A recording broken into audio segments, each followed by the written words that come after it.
Jumpa lagi dengan Dr. Dirga dalam edukasi prolanis diabetes pemula dengan topik makanan yang aman dimakan bagi diabetes.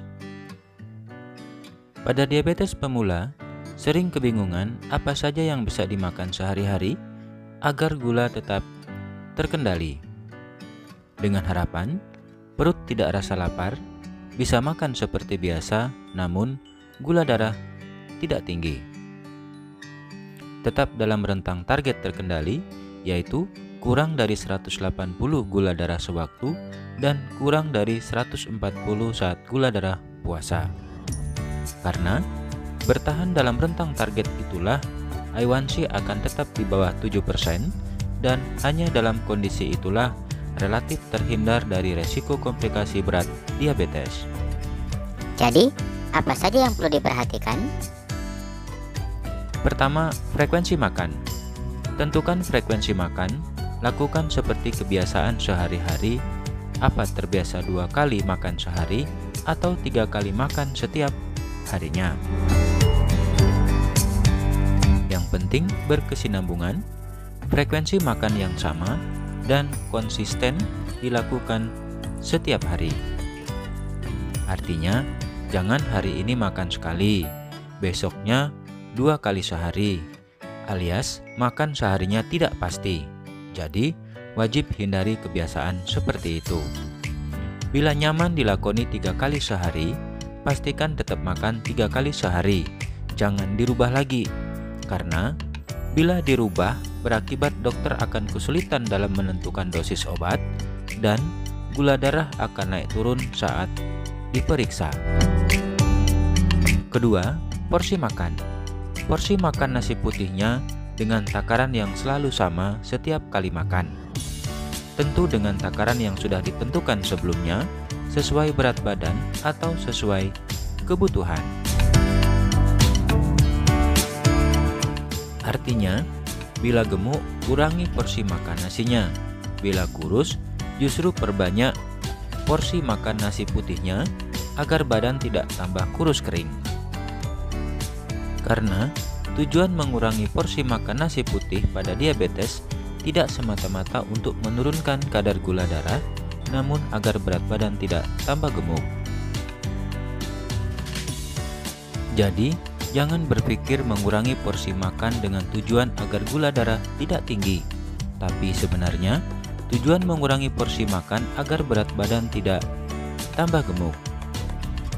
Makanya, pada pasien kurus disuruh makan lebih banyak supaya berat badan naik, agar kembali ke berat badan normal. Sedangkan masalah gula darah yang tinggi akan diturunkan dengan menggunakan obat-obatan penurun gula darah, baik dengan insulin atau obat minum. Sesuai indikasi, sesuai penyakit penyertanya, dan sesuai respon tubuh bisa diterima atau tidak oleh tubuhnya. Diatur dosisnya hingga target tercapai. Jangan sampai seperti kebanyakan orang, bila diperiksa gula darahnya tinggi, porsi makan jadi sedikit, dan bila diperiksa gula darahnya rendah, porsi makannya jadi lebih banyak. Justru itulah yang akan membuat gula naik turun. Jadi, dalam tahap penyesuaian dosis, berapapun kadar gulanya, mau 300 atau 400, porsi makan tetap sama, jangan dirubah. Karena dokter akan menaikkan dosis obat atau menambahkan jenis obat yang lain hingga gula darah yang ditargetkan tercapai. Ketiga, jenis nasi. Pilih jenis nasi yang nyaman dimakan untuk jangka panjang atau seumur hidup. Misalnya nasi putih. Itu boleh, sangat aman. Gonta-ganti makanan, misalnya ganti nasi jagung, nasi beras dolok, nasi beras merah, ubi, dan lain-lainnya boleh saja, asal sudah tahu menyamakan jumlah kalorinya setiap porsi makanan. Karena porsi yang sama belum tentu sama jumlah kalorinya.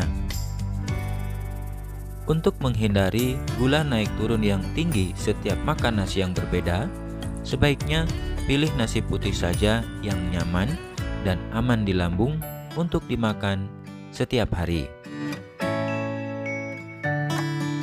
Keempat, lauk pauk. Lauk pauk dalam hal ini ikan, daging, sayur-sayuran, apapun itu masih bebas. Tidak ada pantangan. Semua ikan laut, ikan air tawar, daging sapi, kambing, ayam kampung, ayam ternak, apapun istilahnya masih aman dikonsumsi dalam jumlah yang cukup. Demikian juga dengan sayur-sayuran, masih bebas.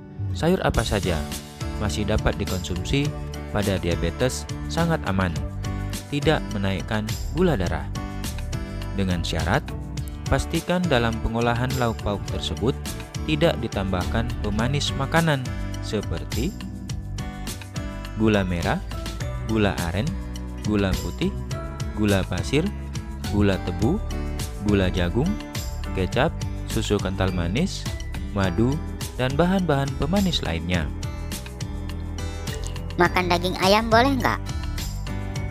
Boleh, asalkan tidak ayam kecap, karena komponen kecapnya yang membuat gula darah akan menjadi tinggi. Tentu konsep menu sederhana ini fokus pada khusus yang kena penyakit diabetes saja.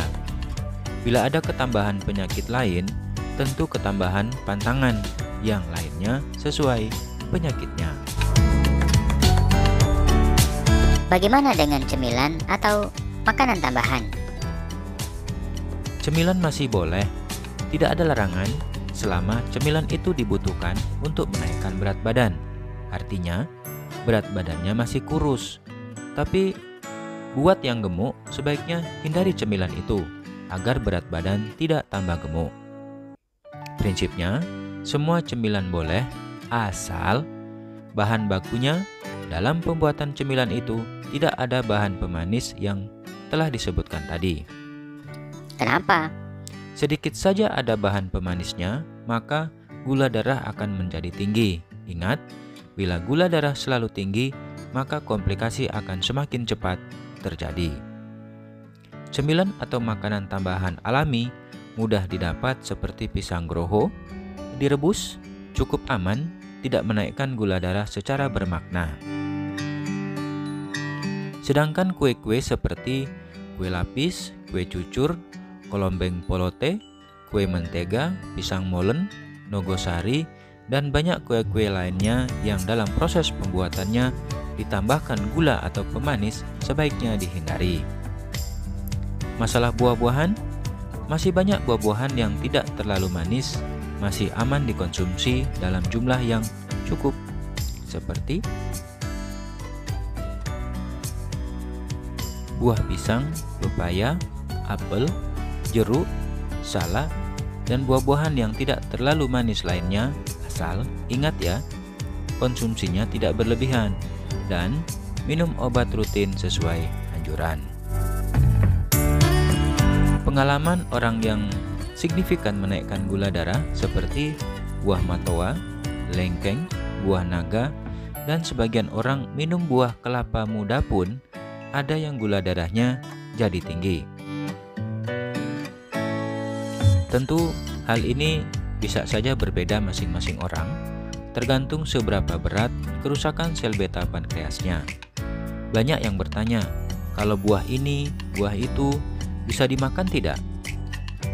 Jadi solusinya uji sendiri saja. Caranya, periksa gula darah setelah 2 jam konsumsi makanan yang dimaksud. Bila hasil gula darahnya di atas 200 atau bahkan di atas 300, sebaiknya hindari makanan tersebut. Namun, bila setelah 2 jam konsumsi makanan yang dimaksud hasil gula darahnya kurang dari 200, maka makanan itu relatif aman untuk dikonsumsi bagi pasien diabetes. Disinilah peran keluarga sangat penting membantu dalam proses pengendalian gula darahnya. Berhasil atau tidak tergantung kepedulian pasien, keluarga, dan dokternya. Semoga bermanfaat. Terima kasih. Sampai jumpa di informasi berikutnya.